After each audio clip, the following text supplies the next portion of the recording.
Everyone says they want to save money, but most people don't actually want to save. They want the feeling of being financially responsible, without the discomfort that comes with it. So let's be honest with ourselves for a moment. If saving money was just about spending less, almost everyone would be rich already. But they're not, which means the real problem isn't math.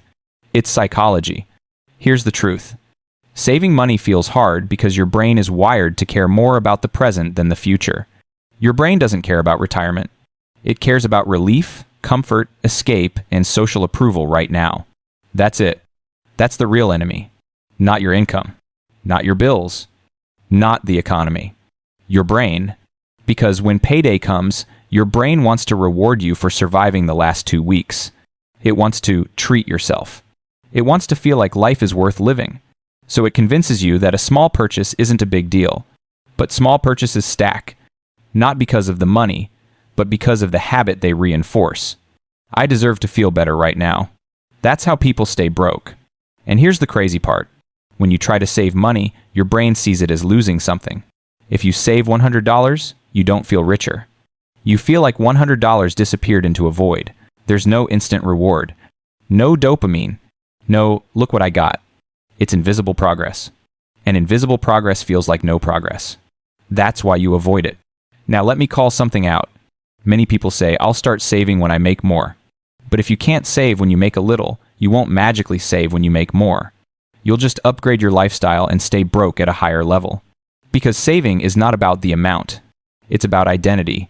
Some people identify as, I'm someone who holds money.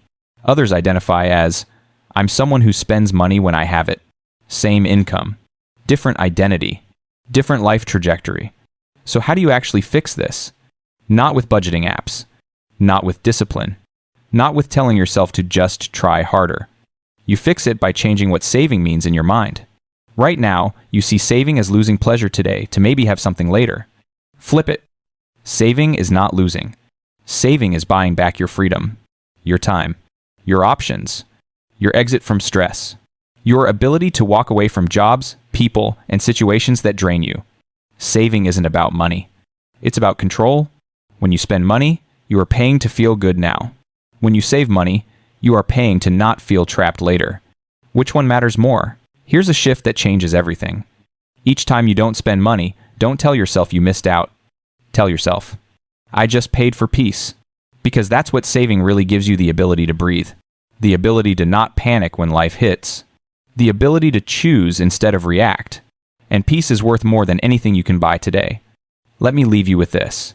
The hardest part of saving isn't the money. It's becoming the kind of person who can handle the quiet satisfaction of slow progress. If you can do that, if you can train yourself to value peace over impulse, your financial life will change faster than you can imagine. Because wealth doesn't start with money. It starts with self-control. And self-control is just the ability to say, I choose long-term me over short-term relief. That's the whole game.